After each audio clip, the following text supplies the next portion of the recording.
Hello students, I am Prerna Kanchibai. Today we will be solving KCET previous year questions on the inverse trigonometric functions with easy tricks. Okay, so let's start.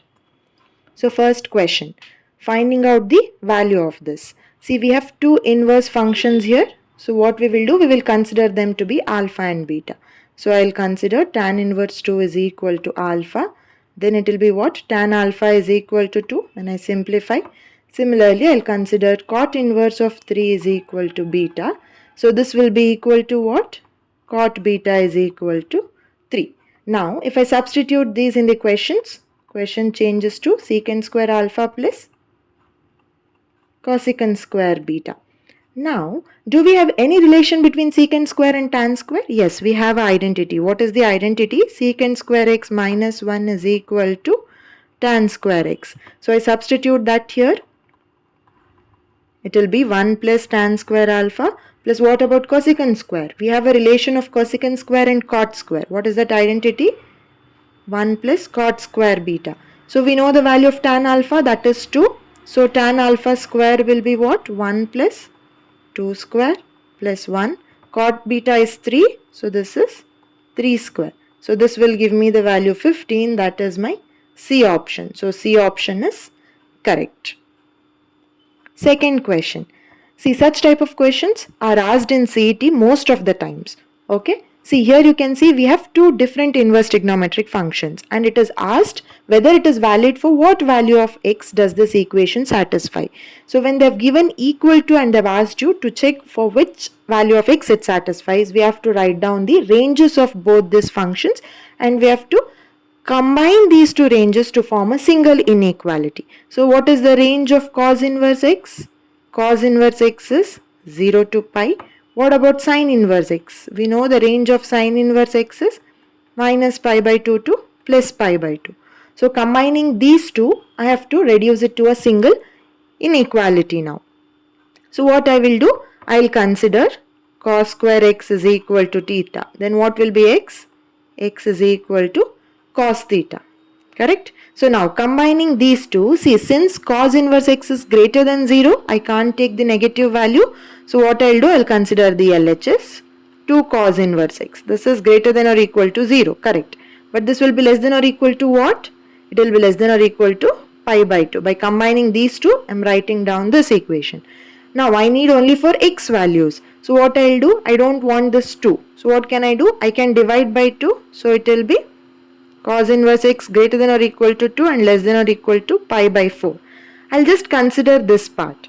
So if cos inverse x is less than or equal to pi by 4, we know if cos inverse x decreases, then the x function increases. So what happens? This will imply x is greater than or equal to cos pi by 4. What is the value of cos pi by 4? We know it is 1 by root 2. So can you see this anywhere in the options that x is greater than or equal to 1 by 2? No, not this option. Only in D option you can see that x is greater than or equal to 1 by 2. Correct? Yes. So D option will be correct. But how do we conclude? This part is correct. But whether x is less than or equal to 1, we will verify. How do you check that? By seeing the domain of the RHS. So what is domain of my RHS? What is there in the RHS? We have sine inverse. Correct? So we know sine inverse is, what is the domain for sine inverse x? For sine inverse x it is minus 1 to 1. So x maximum value is what? 1. That is why maximum value of x is 1. So therefore we can conclude that option D is the correct answer. Okay. Third question. So this is a question from CET 2024. See, every year there will be either 2 to 3 questions on inverse trigonometric functions. So for solving problems on inverse trigonometric, important thing is you have to know the principal value branches of each inverse trigonometric functions. So third question is f maps from R to R and given f of x is equal to tan x, we have to find out f inverse of 1. So if I consider, let f of x is equal to y. Then what does the given becomes? Y is equal to tan x. If y is equal to tan x, then I can say x is equal to tan inverse of y. We know x is what? It is an inverse function. So f inverse of x is equal to tan inverse of x. But what is asked? F inverse of 1 is asked. So we will substitute x to be 1. So I'll get F inverse of 1 is equal to tan inverse of 1. How do you find out these values? Similarly, how do we find out the principal value of a terms? In the same way you have to find out this. So for what value of tan do we have 1? We know it is pi by 4. Correct? So see, in the question, what is the domain given for us? Domain is R. But what is the range? We have tan inverse. What is the range of tan inverse? We know range of tan inverse is open interval minus pi by 2 to plus pi by 2. So does this pi by 4 belong to this interval? Yes, it belongs to this. That means this is the value of F inverse of 1, that is in option A. That is why option A is correct. Why option B is wrong? Because when you substitute n values, you will be getting different values. Say if n is 1, then you will get 5 pi by 4. 5 pi by 4 doesn't belong to this. In the same way, if you substitute n as 2, all those values that you are getting in this set will not belong to this range. Only pi by 4 belongs. That is why option A is correct. Next question from CET 2024. This is also an inverse trigonometric. See, we have again cos inverse x. So first, whenever you see an inverse trigonometric, write down the range. What is the range of cos inverse x? We know it is 0 to pi. Now, this is my minimum value, 0. Pi is my maximum value. Now, in the question, if I substitute 0, will I get LHS equals to RHS? If I substitute 0 here, 0 will not be equal to 3 pi. Correct? So I will take the maximum value. What is the maximum value? Pi.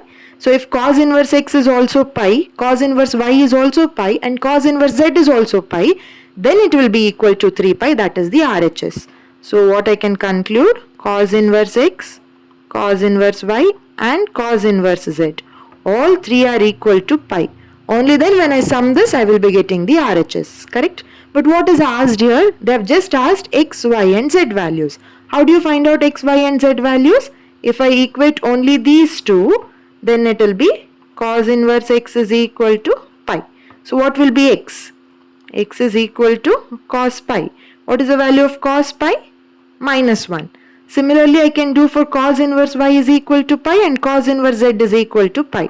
So I will get x, y and z all three equal to minus 1. So if we substitute that here, I will get x into y plus z plus y, that is minus 1, minus 1, minus 1, minus 1 of minus 1, minus 1.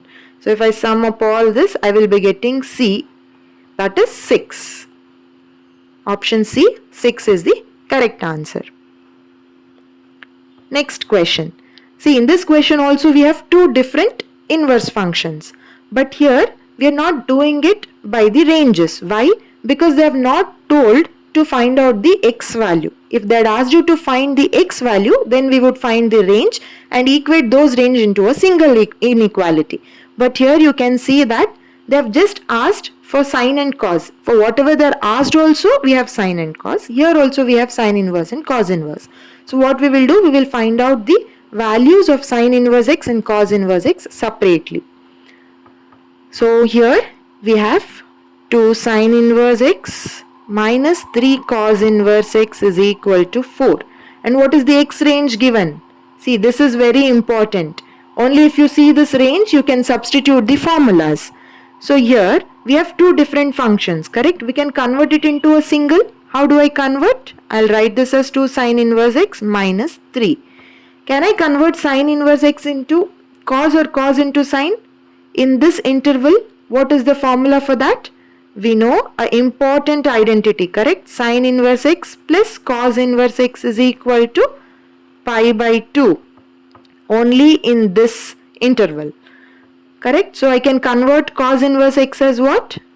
Pi by 2 minus sine inverse x is equal to 4. So what will I get the value? So this will give me, if I simplify, this will give me 2 sine inverse x minus 3 pi by 2 plus 3 sine inverse x is equal to 4. So this gives me 5 sine inverse x is equal to 4 plus 3 pi by 2. But I need only sine inverse, correct? Because here we have only sine inverse. So what will be sine inverse now? So sine inverse x is equal to 4 plus 3 pi by 2 whole divided by 5.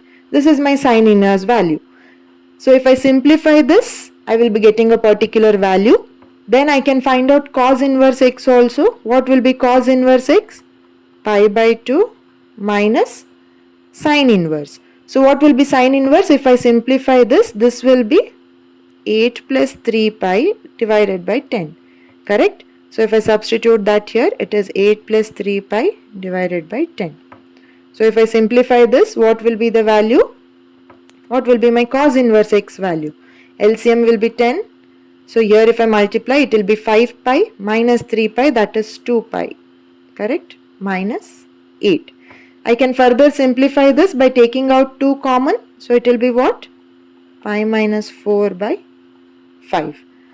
Now what is asked? They have asked us 2 sine inverse x plus 3 cos inverse x. Do I have all the values? Yes, I have cos inverse x and sine inverse x value. So I'll substitute 2 into sine inverse x is 8 plus 3 pi by 10 plus 3 into cos inverse x is pi minus 4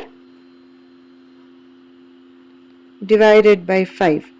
So if I simplify this, I will be getting 6 pi minus 4 divided by 5. So this is in which option? You can see this is the B option. So B option is correct.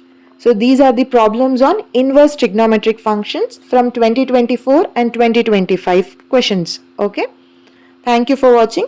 If this questions helped you, then like, share and subscribe for the daily KCET Maths preparations. Thank you.